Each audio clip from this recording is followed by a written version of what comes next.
dans la posture que vous avez adoptée, c'est-à-dire dire que ça peut se justifier la réaction de Moscou, on vous traite tout de suite de quelqu'un de récupéré par la Russie.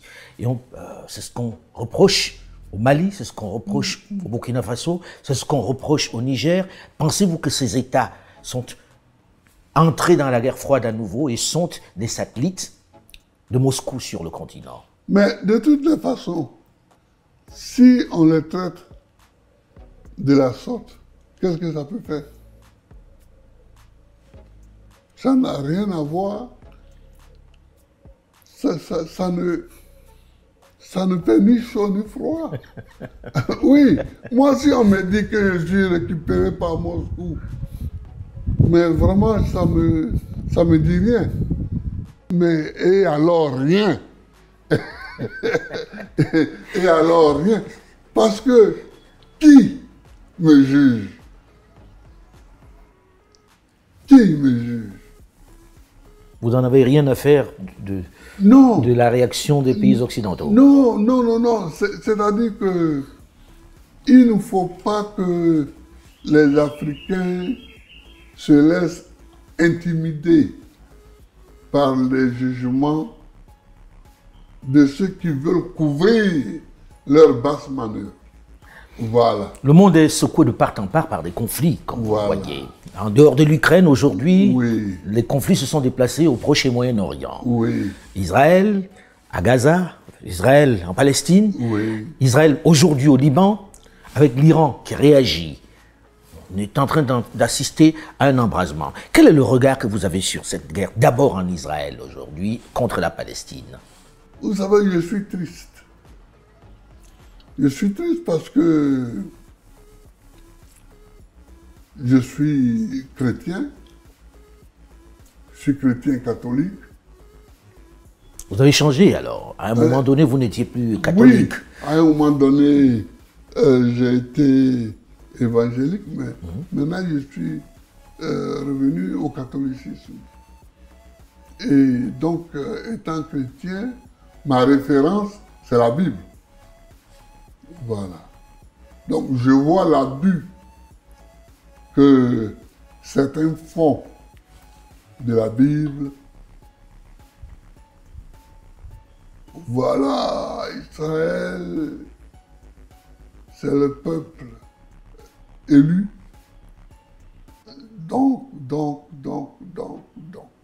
Ok. J'ai toutes ces références aussi. Hein. Voilà. Mais le problème n'est pas Israël. Pour moi. Le problème, c'est l'ONU. Comment ça? À la fin de la guerre, l'ONU a pris acte du massacre des Juifs par les Allemands.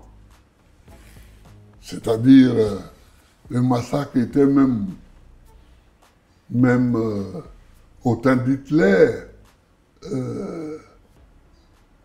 élevé en doctrine nationale. Et ils ont voulu régler cette question. Et c'était bien. Donc, ils ont créé l'État d'Israël. Or, les Juifs sont partis d'Israël, les derniers sont partis d'Israël en 135 de notre ère. Ils reviennent en 1948. Presque 2000 ans. Presque 2000 ans. Mais il y a des gens qui sont là. Il y a des gens qui sont là. D'abord parce que tout le monde n'était pas parti. Et puis ensuite parce que bon, d'autres sont venus aussi. Le mouvement des populations sur la planète. Le mouvement des populations, bon. Alors, je crois que l'ONU a bien fait de créer l'État d'Israël. Mais il aurait mieux fait de créer aussi l'État palestinien. les deux États, voilà ce qu'il fallait créer. Ça n'a pas été fait. Ça n'a pas été fait et c'est ça la faute majeure. C'est pourquoi je vous dis que moi, ce n'est pas les Israéliens que je critique, mais c'est l'ONU. Mais que faire maintenant? Il n'est pas trop tard, il faut créer l'État palestinien. Et sur quelle terre, comment ça se passera, puisque lorsque l'on regarde un peu dans quelle situation est l'État de Palestine, du moins les territoires qui restent à la Palestine, on a presque envie de dire que ce n'est pas très viable. C'est-à-dire que plus on tarde, plus ce sera difficile la mise en œuvre. Pas le principe, mais la mise en œuvre. Parce que depuis Begin, Menahem Begin. oui, depuis Begin, Israël grignote, Colonise. colonise, et grignote sur les territoires palestiniens pour leur laisser la version la plus congrue. Mais on voit ça. Ça se voit. Ça se sait. Ça se sent. L'ONU est là pour quoi? L'ONU observe quoi? Les soldats de l'ONU là-bas, ils font quoi?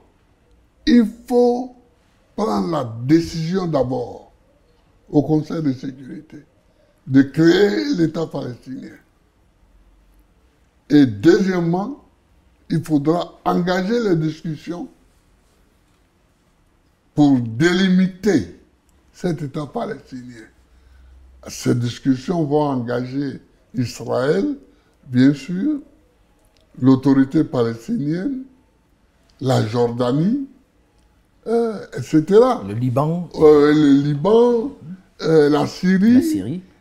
Tout ça, ils vont être partie prenante de cette discussion. Mais pensez-vous très très honnêtement qu'aujourd'hui ça puisse être faisable lorsque l'on sait le soutien dont bénéficie l'État d'Israël de la part des États-Unis par exemple, et de l'hostilité dont cet État est victime aussi de la part de l'Iran et d'autres voisins? J'écoute, j'entends quelques responsables américains dire qu'il faut créer un État palestinien. Ce n'est pas du bout des lèvres? Hein? Ce n'est pas du bout des lèvres? Oh, c'est possible que ce soit du bout des lèvres, mais le fait que cela soit dit signifie que, effectivement, à part cette solution, il n'y a pas d'autre solution. Il n'y a pas d'autre solution. On ne peut pas condamner un peuple à l'errance.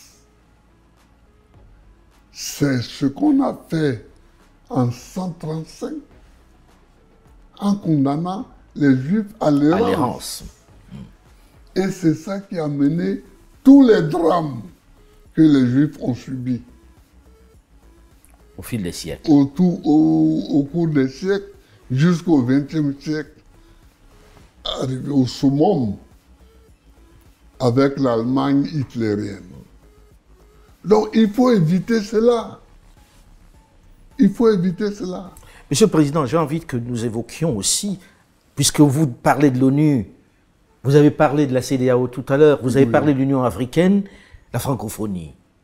Le rôle de la francophonie, on vient d'assister au sommet de la francophonie il y a quelques semaines, où on parlait de la paix, de la démocratie. Croyez-vous en elle? Comment peut-elle impacter? Quel est le rôle qui doit être le sien? Moi, la francophonie, je n'ai jamais bien compris ce qu'elle fait. J'ai été président 10 ans, je n'ai jamais été à aucune réunion de la francophonie. J'avais nommé un de mes conseillers qui allait... Mais pourquoi vous n'y alliez pas? Mais parce que ça me semblait sans effet. Sans effet. Ils ont fait la réunion il n'y a pas longtemps. Quelles sont les conclusions? Quelles sont les conclusions? Vous comprenez? Donc, moi, je n'ai jamais été à une réunion de la francophonie. Ce n'est pas que je déteste le fait qu'il y ait un certain nombre de pays qui parlent français, qui s'expriment en français. Mais je ne vois pas ce que l'organisation de la francophonie amène au monde.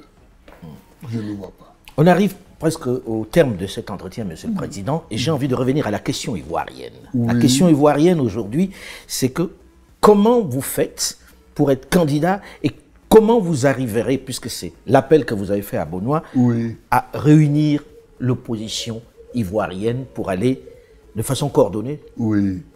aux élections présidentielles de 2025. Je voulais dire quelque chose, mais très simplement. Que pour le moment, j'ai appelé toute l'opposition à la vigilance et à régler les problèmes qu'il faut régler.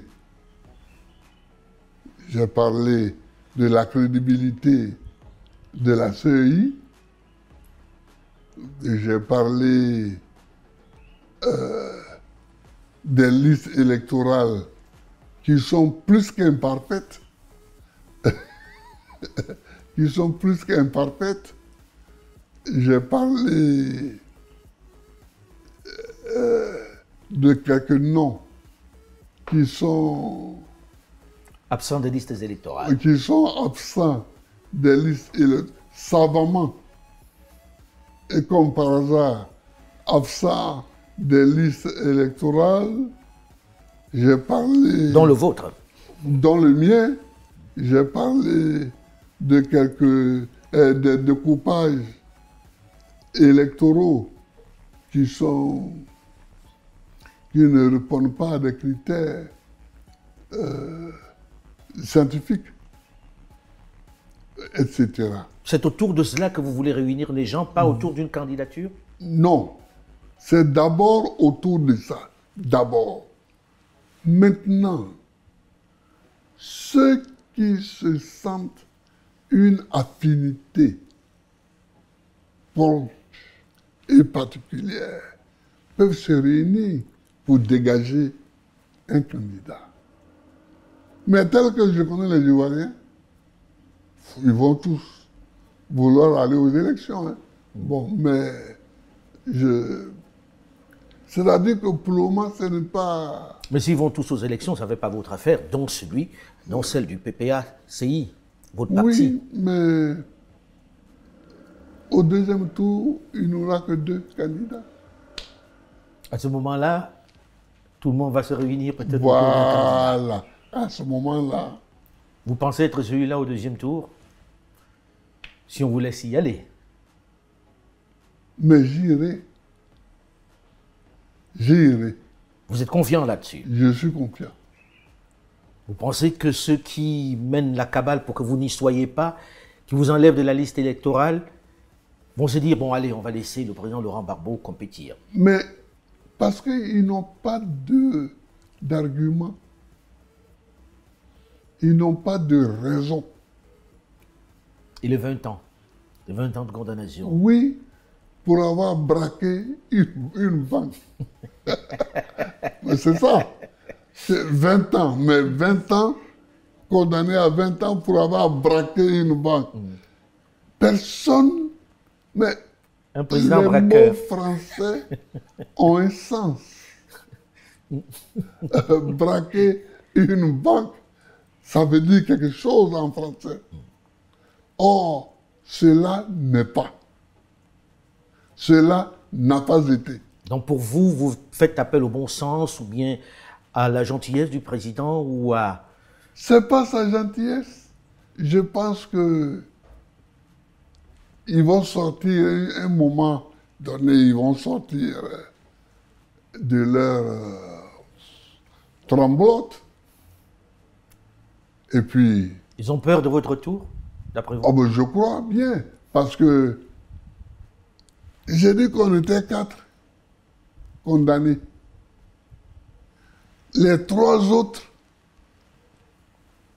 sont amnistiés. Et moi seul, je ne suis pas amnistié. Enfin, comment voulez-vous qu'on traduise cela? Que vous étiez le chef braqueur. Non, ils ont désigné le chef braqueur dans le jugement, que c'était Kone Katina, le ministre du budget. Et moi qui ne suis que l'inspirateur du chef braqueur, je